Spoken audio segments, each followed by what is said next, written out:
국민 여러분 안녕하셨습니까? 인도 태평양 전략연구원의 최수영입니다. 오늘도 저희가 마련한 유튜브 채널 인도 태평양 전략연구원 유튜브와 또 공작관TV 그레이트 게임 유튜버를 많이들 애청해 주셔서 감사를 드립니다. 특히 우리 한반도 전국 방방곡곡에서 그리고 해외 여러 나라에서 저희 방송을 시청하고 계시는 우리 해외 동포 여러분 한 분 한 분께도 감사의 인사를 전해 올립니다.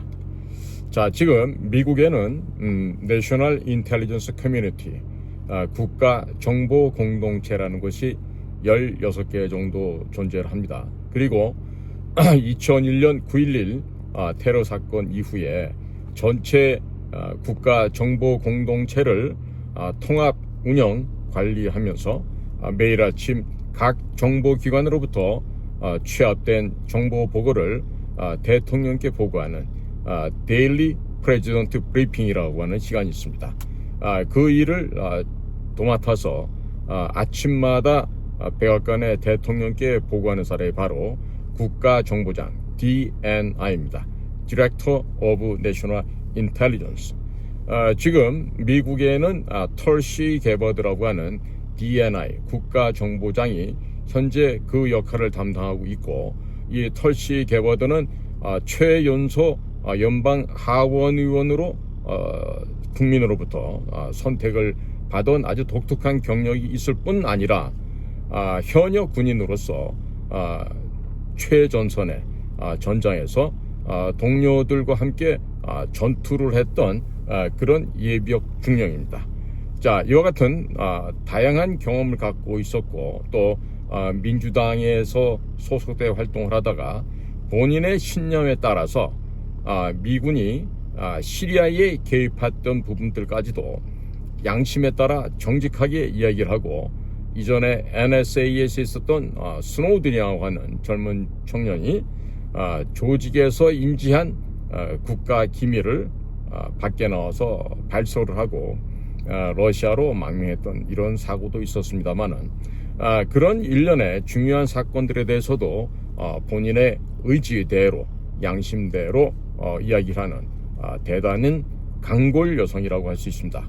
금년도 44살인데요. 만일에 앞으로 미국에서 여성 대통령을 뽑는다라고 하면은 아마도 최초로 여성 대통령이 될 수 있는 가장 possibility 가능성이 높은 사람이다, 이렇게 얘기를 할 수 있죠. 자, 이러한 DNI의 톨시 게버드가 지금 4월 10일 현지 시간입니다.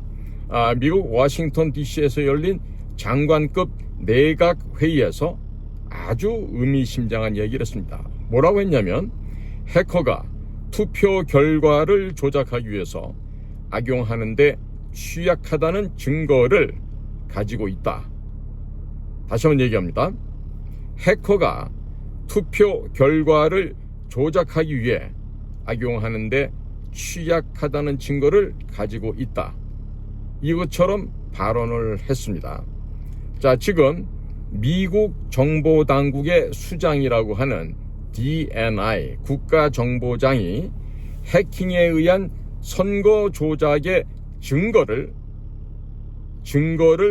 갖고 있다고 밝히는 이 언급 때문에 커다란 파문이 지금 예상이 되고 있습니다. 도널드 트럼프 대통령의 1월 20일 취임 이후 지난달 주요 정보기관장들이 중국 공산당 Chinese Communist Party CCP를 일제히 주적으로 꼽았습니다. 계속해서 미국 기준의 외세에 의한 선거 관리망 침투와 조작 사실을 정보당국 수장이 또다시 공론화하였습니다. 따라서 미국뿐만 아니라 전 세계적으로 비상한 관심이 쏠리고 있는 것입니다.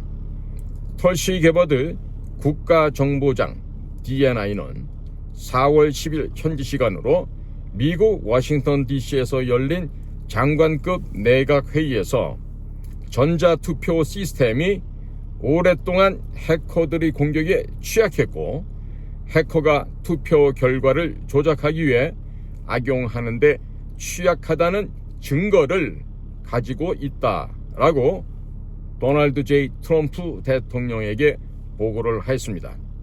이와 같은 사실은 2020년에 치러졌던 미국 대통령 선거가 조작에 의한 부정선거였다는 사이버 보안 전문가들의 발견 내용을 다시 한번 확인시켜준 것이라고 미국의 보수 언론들과 여당 중진들은 공동으로 평가를 하고 있습니다. 털시 게바드 DNI 국가안보장은 트럼프 대통령과 함께 참석한 장관들을 바라보면서 확보한 증거는 종이투표를 전국적으로 도입하려는 대통령의 행정명령을 더욱 강하게 추진할 수밖에 없는 동기를 제공할 것이라고 시사하면서 그렇게 함으로써 유권자가 미국 선거는 공정하다고 신뢰하게끔 해야 한다라고 아주 강력하게 제언을 하였습니다. 털시 게바드는 확보한 증거에서 드러난 해킹의 주체에 대해서는 말을 아꼈다고 합니다. 왜 그랬을까요? 왜 말을 아꼈을까요?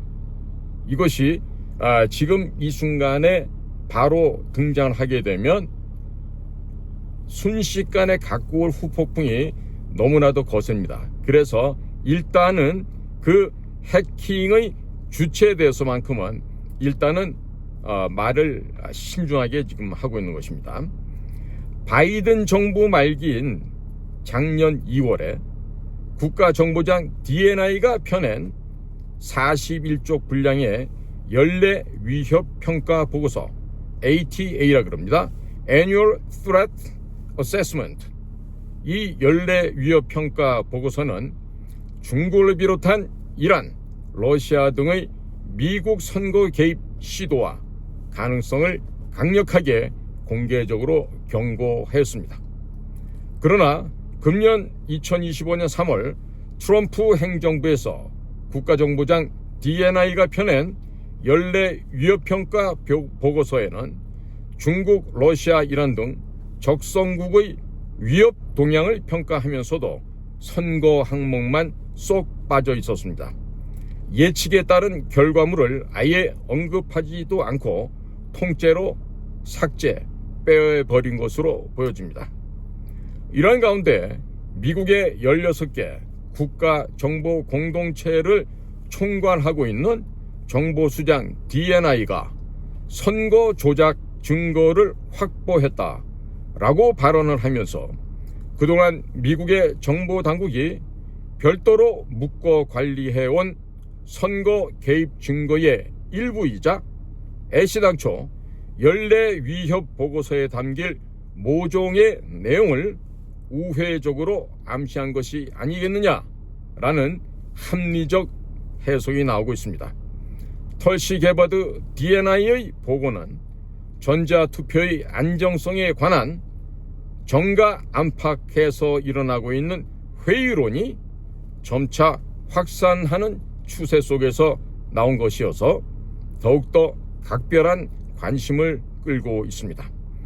특히 트럼프 대통령이 2020년 미국 대선에서 사이버 보안 인프라 보안국 CISA 국장을 지냈던 크리스 크랩스 당시 선거 조작 개입 의혹에 대한 법무부의 강제 직권 조사의 길을 열어젖히는 행정명령에 서명한 지 하루 만에 나온 발언입니다.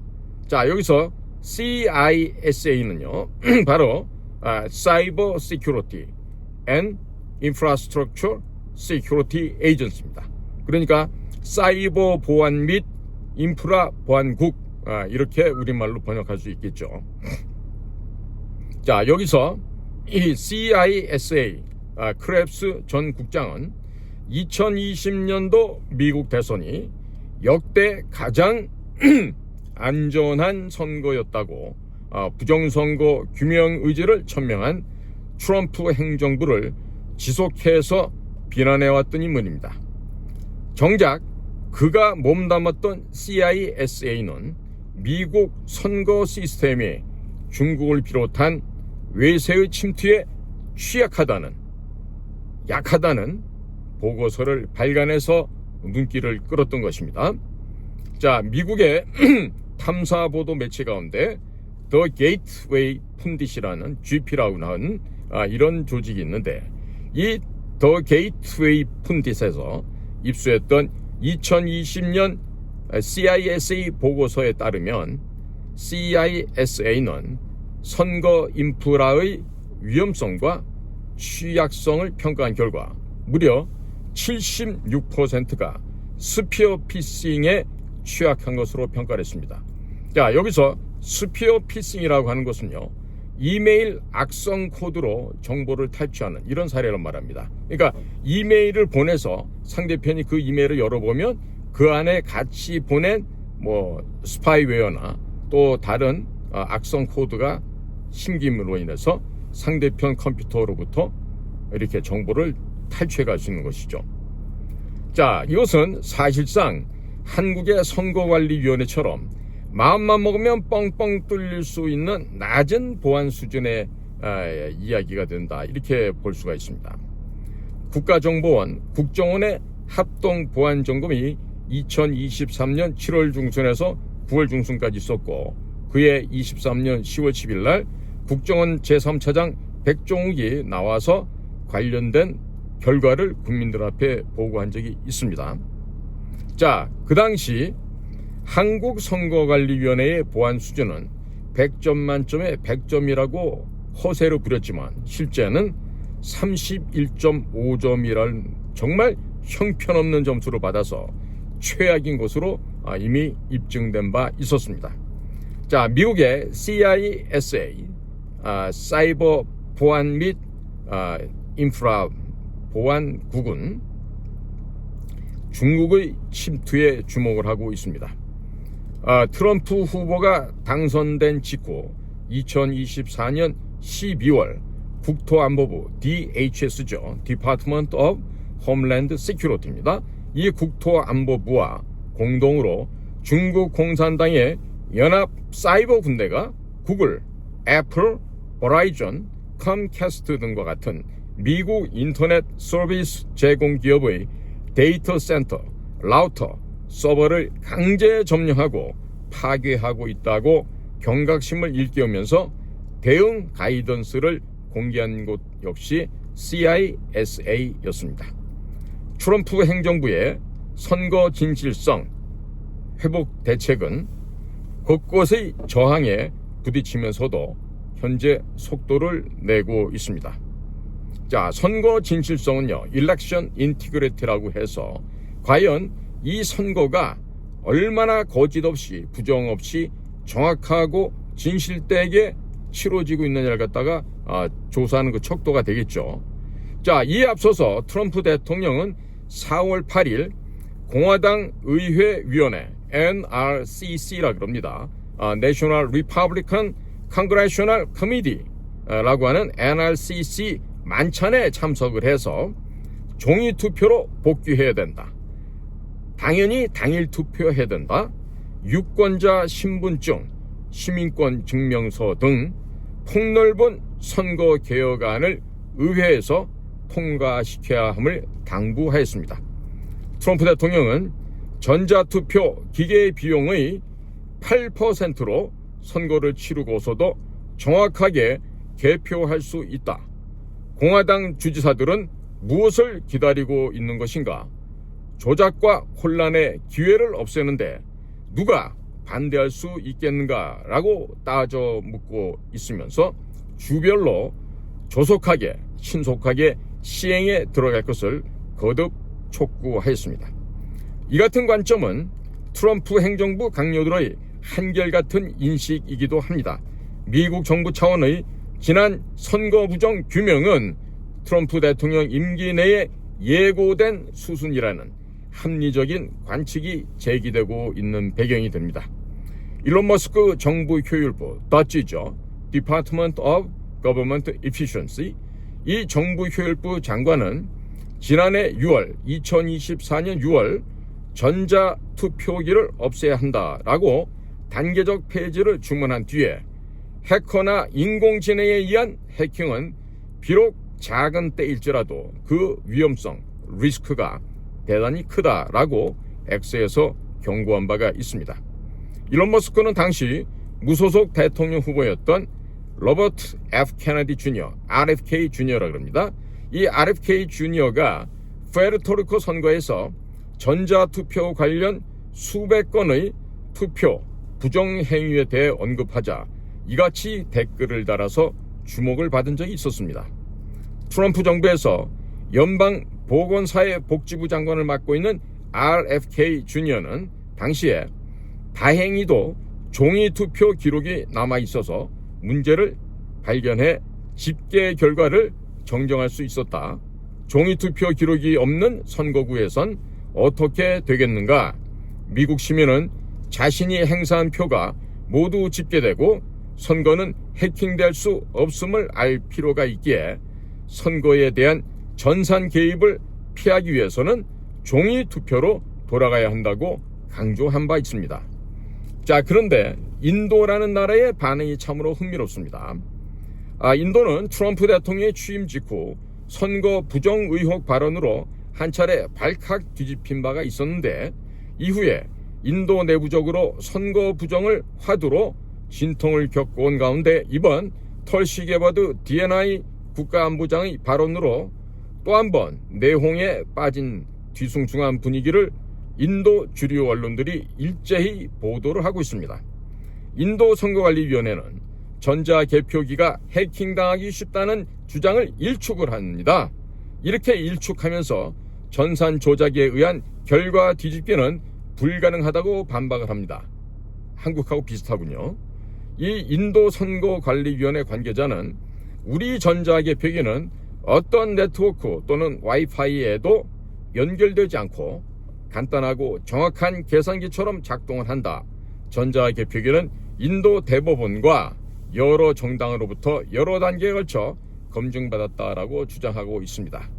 여기도 정신나간 법원, 판사, 정당 정치인들이 많은 것 같습니다. 중국 공산당의 인도 선거 개입 우려는 일찌감치 제기된 바 있었습니다. 2024년 3월 마이크로소프트사는 중국 공산당이 인도에서 거행되는 4월 선거에 개입할 것이다 라고 전망을 하였고, 이보다 앞서 1월 13일 대만에서 있었던 총통 선거에서도 허위 정보 캠페인에 시험 가동을 마친 사실을 마이크로소프트 위협 정보팀 MDTI 보고서 형태로 이미 공개한 바가 있었습니다.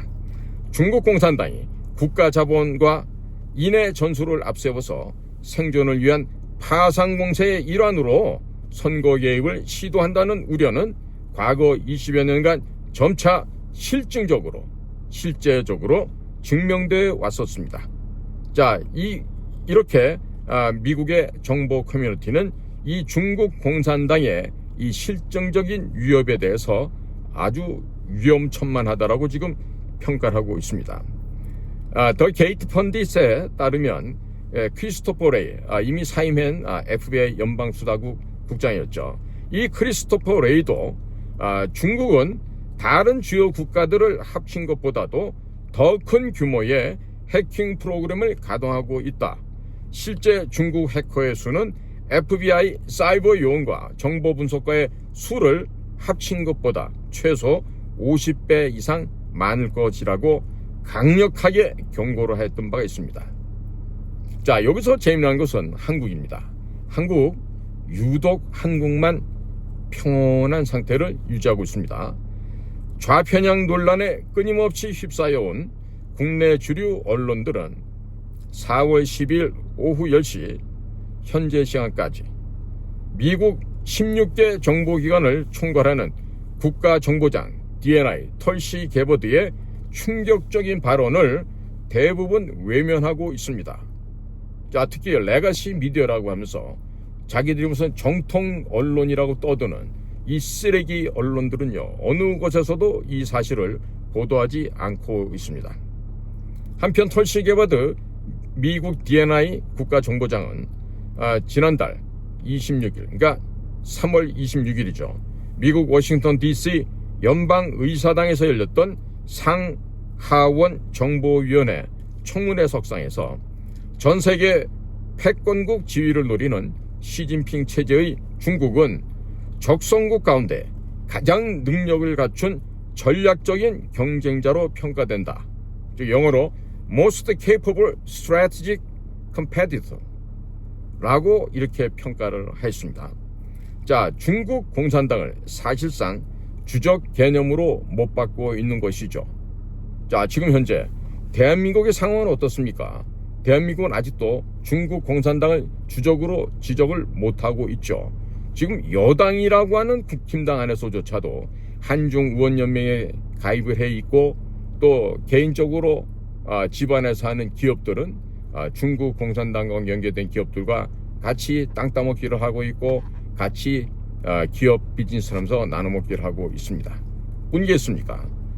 중국에 파견을 다녀온 정부 고위 관리들도 중국의 통일전선부, 중국의 공안부, 안전부, 중국 공산당 등등 여러 곳으로부터 이미 포섭이 되어 있는 자들이 많이 있죠. 특히나 국가정보원과 그리고 외교부 같은 데서는 이렇게 중국 공산당에게 포섭을 당한 이런 사람들이 적지 않게 있습니다. 자, 그런데 지금 나라가 지금 이렇게 대통령까지 거짓 내란 세력들에 의해서 파면을 당하고 있고 엉망이 되고 있는데, 중국 공산당에 대한 이 위협에 대해서 제대로 인식하고 있는 사람이 얼마 없어요. 국가 전체를 따져보면 한 1, 2%나 될까 말까입니다. 자, 이런 식으로 되어 간다라면은 나라의 미래가 어떻게 되겠습니까? 지금요, 지금 재벌들, 이념과 사상, 역사관이 없는 재벌들이라는 사람들은요, 돈이면 다 돼요. 돈만 있으면 되고, 자신들의 재산을 지킬 수 있으면 되고, 그 돈만 더 많이 벌 수 있으면 돼요. 따라서 대통령제라든 내각 책임자를 하든 상관이 없는데, 내각 책임자를 하게 되면은 이 총리, 이 수상을 재벌들 돈으로 마음껏 갖고 주물를 수가 있죠. 그런데다가 또 그 돈은 중국 공산당과도 연결되고 있는 돈이에요. 그러니까 윤석열 대통령 경우는 누구보다도 내각 책임제를 실시하게 되면은 나라가 중국 공산당에 의해서 폭삭 망한다는 사실을 누구보다도 잘 알고 있는 사람이에요. 그러니까 이번에 일각에서 무슨 김앤장 출신의 변호사가 와서 회유를 하고 위협하고 공갈했다 그러는데, 그런 데에 대해서 절대로 60일 이내에 하야를 하겠다, 이런 내는 6개월 내에 하야를 한다, 이런 그 위협 조건에 대해서, 이런 청유에 대해서 절대로 그것을 승낙하고 용인할 인물이 안 되죠. 윤석열 대통령은 당연히 나라가 망한다는 생각을 갖고 있기 때문에 내각 책임제를 절대로 수용할 수가 없는 사람이에요. 그러니까 서울법대 선배라고 하는 그 판사 출신의 몫이가 다녀가서 이런저런 얘기를 했다 그러는데, 뭐라 그랬겠습니까? 평상시에 알고 지내는 사람이었을 거예요. 그럼에도 불구하고 그 몫이를 가진 그 변호사가 와서 그런 얘기를 했을 때 윤 대통령 입장에서는 속으로 그랬겠죠. 자식이 웃기고 있는 놈이네 이거. 직간 놈이 법대 선배면 선배지. 감히 내각제 애들 말을 들으라고. 나라가 중국 공산당 밑으로 지금 망해갈 텐데 그 길을 따르라고 하면서 단호하게 거절을 했을 것으로 저는 예상이 됩니다. 만약에 그거를 받아 먹었다면은 윤석열이 아니죠. 그렇죠? 자, 지금 국민 여러분, 털시 게버드는 16개의 국가정보기관을 총괄하고 맨지하는 정보수장이에요. 근데 그 털시 게버드가 소위 장관급 강요회의에 와서 대통령께 이와 같은 내용을 보고를 했다. 이게 의미하는 바가 뭐겠습니까? 16개 국가정보기관 중에서 이미 이 부정선거에 대한 구체적인 물증을 확보하고 구체적인 사례를 파악하고 따라서 어느 국가가 중심이 되어서 이와 같은 부정과 조작과 불법을 했다는 확고부동한 하드 에비던스, 빼박 증거를 확보한 상태에서 대통령께 보고를 했다, 이런 판단을 할 수밖에 없습니다. 그걸 하지 못한다면 미국의 정보기관이 될 수가 없어요. 자, 그러자니까 그렇게 구체적인 물증을 가지고 대통령과 모든 강요 앞에서 보고를 했다. 이미 어디라고 지금 추측이 되어지시죠. 그러면 미국의 대선에 지금 개입한 것은 지난 4년 전, 그러니까 2020년 미국 대선에서는요, 독일의 프랑크푸르트와 한국의 수원 두 군데서 그 미국 선거에 개입하는 그 짓을 했다라는 게 미국에서 조사 결과 갖고 있어요. 그게 한마디로 말하자면 이런 겁니다. 트럼프가요, 이렇게 완만하게 이렇게 증가하고 있어요. 표가 시간이 가면서. 그런데 바이든은 밑바닥에 이렇게 깔려갑니다. 그러다 새벽 2시가 넘어가고 3시 넘어가면서 트럼프 표는 안 움직이는데 바이든 것만 갑자기 수지 상승합니다. 이걸 바로 바이든 스파이크라 그래요. 이 바이든 스파이크를 만들고 전산 통해서 인위적으로 조작을 했는데 그 조작한 발원지가 어디냐? 독일의 프랑크푸르트 앤 코리아의 수원이었다는 겁니다. 그 프랑크푸르트에서는 그 과정 이후에 전개됐던 여러 가지 그 현장에서의 그 전투 속에서 미국의 그 고급 두뇌들이 CIA, DIA 이런 요원들이 몇 명씩 목숨을 잃어버리는 이런 심각한 일도 초래가 됐었어요. 그러나 그 미국의 조 바이든이 가짜로, 거짓으로, 부정으로 당선이 되고 나서 그렇게 사관하고 했던 걸 전부 다 묻혀져 버렸죠. 물론 수원에서 조작질한 것도 묻혀져 버렸어요.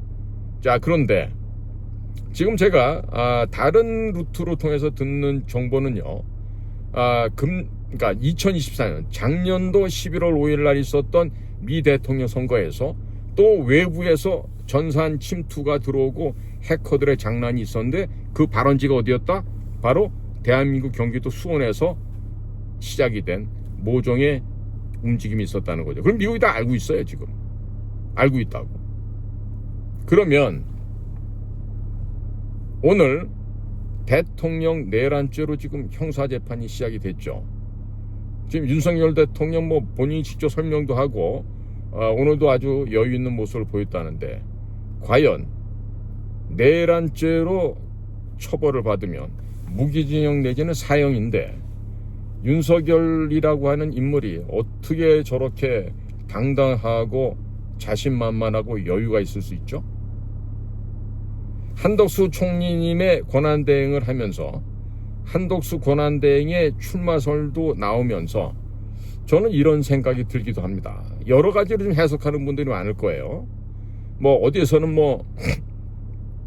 여당이 최종적으로 후보가 경선 통해서 정해지겠지만, 어떤 사람들은 이런 얘기도 해요. 명태균과 유재일 같은 책사들을 불러서 그런 사람들의 두뇌를, 그분들의 책략을 이용해야만 선거에 이길 수 있다, 이런 얘기를 하는데, 자, 지금 저는 미국의 정보기관과 미국의 강요들과 미국의 주요한 16개 국가정보공동체가 현재 하고 있는 행태를 보면은 이 뭔가 아주 드라마틱한 대반전이 일어날 수도 있지 않을까, 이런 생각이 조심스럽게 듭니다. 그러니까 트럼프 대통령이 먼저 한덕수 권한대행에 전화를 해서 당신 이번에 출마하신다며 이런 걸 물어보고 하는 것들이 결국에는 그 28분 내용을 풀 텍스트를 갖다가 다 공개하면 좋을 텐데 안 한단 말이죠. 지금 아마 거기서 이런 말 하지 않았을까 싶어요. 저기 권한대행님, 외람되지만, 우리식으로 표현입니다. 외람되지만 2개월 동안 관리 잘 하십시오. 2개월 동안 관리 잘 하셔서 윤석열 대통령 돌아올 때 아무런 문제 생기지 않게 조심조심 관리 잘 하시기 바래요. 이 얘기인데 지금 이제 신문이라든지 방송에 이런 데서는 또 추측 보도를 하기를 지금 한덕수도로 출마하라 그랬다.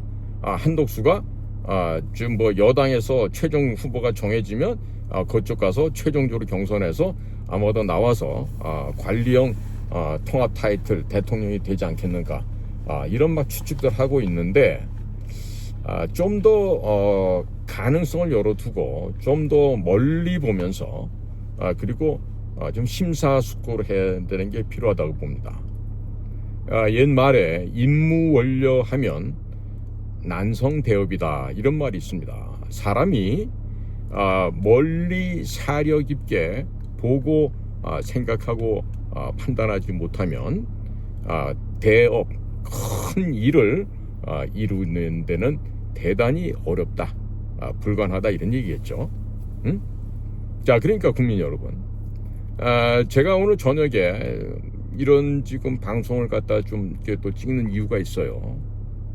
지금 대한민국의 정치라는 사람들, 그 다음에 언론사의 그 기자 나부랭이라고 떠드는 방송인들, 기자, 뭐 프로듀서들 뭐 많잖아요. 뭐 지들이 뭐 메인 스트림 언론사라 그러고 떠들고 이러는 애들이 있고 그러는데, 뭐 그런 뭐 회사를 퇴사한 사람들은 퇴사하고 나서도 지들이 무슨 엘리트인 줄 알아. 예를 들어서 뭐 방송국, 뭐 소위 뭐 주요 신문사, 어떤 자식들은 보면은 청와대 출입한 그 경력 가지고 꽤나 지가 뭐 엄청난 줄 아는데, 진짜 보면 가소롭게 짝이 없는 놈들이 한둘이 아니에요. 기자 출신 했던 애들 중에서. 그러면서 또 뭐 지가 누구 한번 만나면은 누구를 갖다 한 20년 사귄 것처럼 얘기해 또. 그러면서 뭐 누구 하나 만나면 뭐 대통령하고 뭐 특별한 관계가 있고 뭐 하드 라인이 있다는 등 이따우 진짜 소위 헛소리들을 하고 다니는 이런 기자애들이 있고 프로듀서들이 있고, 그런데 보고 있는 거라면 진짜 가소롭기 짝이 없죠. 그런 것들이 지금 언론인이라고 떠들고 다니고, 근데 그렇게 지금 우파 출신이라는 그런 언론인가들 가운데 헛소리 하잖아요. 난 그 전부 다 뭐 대기업들 아니면 큰 로펌에서 돈 받아먹고 하는 짓이라고는 생각이 들어요. 나이는 먹어가고 옛날만큼 뭐 회사에서 받아 쓸 돈은 없고, 그러니까 목돈 좀 집어주면은 그 돈에 너무나도 감격해서 나와서 떠드는 거죠. 헛소리, 개소리를 하는 거죠. 부끄러운 줄도 몰라요, 그런 놈들은. 뭐 돈 받아먹는 뭐 매춘부 창녀나 마찬가지 인생인데, 걔네들이 그런 게 있겠어요? 그냥 무조건 돈 주는 놈들. 그게 만약에 뭐 A사다 그러면 그 A사를 위해서 그런 얘기를 하고 거기에 굴종하고 하는 거죠. 뭐 매춘부 창녀가 따로 있습니까? 돈 받아먹고 유튜브에서 개소리 헛소리 하고 하면은 그게 매춘부 창녀지 뭐가 있겠어요? 그리고 원거리 조정 받는 거야. 예를 들어서 내가 A사 출신이야. 그러면 A사의 그 지필진들이나 그 A사 사주가, 야, 너 말이야 이런 쪽으로 해서 방송해. 그러면 뭐 앉아갖고 세상을 다 보는 듯이 얘기를 하지만, 사실은 지가 이전에 속해 있었던, 지가 주군으로 황제로 모셨던 그 사주님의 요청대로, 그 회사 요청대로 마치 해갖고 뭐 지가 취재한 것처럼 해가지고 만들어서 헛소리 하는 거죠. 기자도 아닌 거지 그런 것들은. 한마디로 쓰레기, 매춘부. 차라리 몸 팔아서 노동하는 매춘부가 더 낫지. 더 정정당당하니까. 그런 놈들처럼 치사하게 알지도 못하는 기사 아는 것처럼 이렇게 해서 방송하지 않잖아요. 매춘부들은 차라리 그런 소리는 안 하잖아, 다니면서. 몸 팔지언정. 그러니까 그런 것들은 매춘부보다도 못하는 쓰레기들이라는 얘기. 그러니까 우리나라에 그런 것들이 너무 많은 거예요. 자유우파, 애국 보수 진영의 뭐 언론인이다, 방송이다, 뭐 이런 척하면서 사실 알고 봤더니 기회주의자예요. 여기에 뭐 하려고? 풀칠하려고. 여기 뭐 하려고? 사료 집어넣는데 돈이 필요하니까. 그러니까 그런 짓 하고 사는 거예요. 윤석열 대통령을 지금 몰아내기 위해서 어마어마한 세력들이 지금 돈을 가진 놈들, 또 내각제 세력들, 뭐 기타 등등, 또 중국으로부터 사주받는 놈들 와가지고 이제 헛소리하고 이렇게 하는데, 그걸 보고서 지금 이제 대통령 탄핵이 인용이 되고 나니까 막 박수치고 좋아하잖아요. 근데 저는 오히려 잘 됐다고 보는 측면도 있어요. 왜? 그 헌법재판소 쓰레기들 손에 기각이다, 혹은 각하다 이런 판결을 받고 업무에 복귀를 했다고 칩시다. 그 얼마나 불미스럽고 불명예스럽습니까? 지금 그 거짓의 세력들에 의해서 무도하게 불법으로 탄핵을 당해서, 그런데 극적으로 이 부정선거가 진짜 이게 불덩어리입니다. 핵폭탄이라고 이게. 이거가 만약에 지금 9회 말 투아웃 말로 과정에서 역전 말로 홈런이 터지는 이런 식의 광경이 이번 우리나라에서 벌어질 수가 있거든. 만약에 그것이 현실화가 됐을 경우에 지금 대통령 하겠다고 나온 사람들 꼬라지가 어떻게 되겠어? 전부 다 무효야. 특히 여당 한동훈이 같은 저런 쓰레기들, 홍준표 이런 것들, 뭐 나머지 쓰레기들은 얘기할 필요도 없죠. 정말 수준도 안 되는 것들이 지금 뭐 하겠다고. 수준되는 게 있어요? 단 한 놈도 없는데? 그러면 대통령 되겠다고 껄떡거리고 나왔던 것들이 지금 한순간에 그냥 물거품이 돼갖고 아이고 창피해라, 아이고 부끄러워라, 이렇게 된단 말이에요. 자, 그러니까 제가 이번 중에 지금 방송하는 이유는 우리 국민 여러분들께서 제발 좀 진지하게, 그리고 지금 가슴에 지금 애가 타서 지금 미칠 지경인 분이 한두 분이 아니실 거예요. 좀 침잠하시고 인내하시고 좀 기다려보세요. 기다려보시다 보면 여러분들의 정말 눈과 귀를 놀래게 하는 그런 일이 벌어질 수도 있습니다. 절대로 저 희망 고문하는 거 아니에요. 객관적이고 논리적으로 지금 미국과 전 세계적으로 돌아가는 이 국제 정세를 갖다가 냉철하게 보고 이것을 갖다가 분석해 볼 때 지금 모종의 물밑에서 아니면 지표면 아래에서 지금 이 불덩어리 마그마가 막 끓어오르고 있거든. 막 끓어오르고 있기 때문에 분명히 뭔가가 정말 경천동지할 만한 일이 벌어질 수도 있습니다. 이 점을 한번 우리 국민들께서 잘 염두에 두시고 한번 깊이 생각을 해주시기 바랍니다. 인무원료 난성대업이라 했습니다. 자, 오늘도 저희 방송을 경청해 주셔서 감사를 드립니다. 안녕히 주무십시오.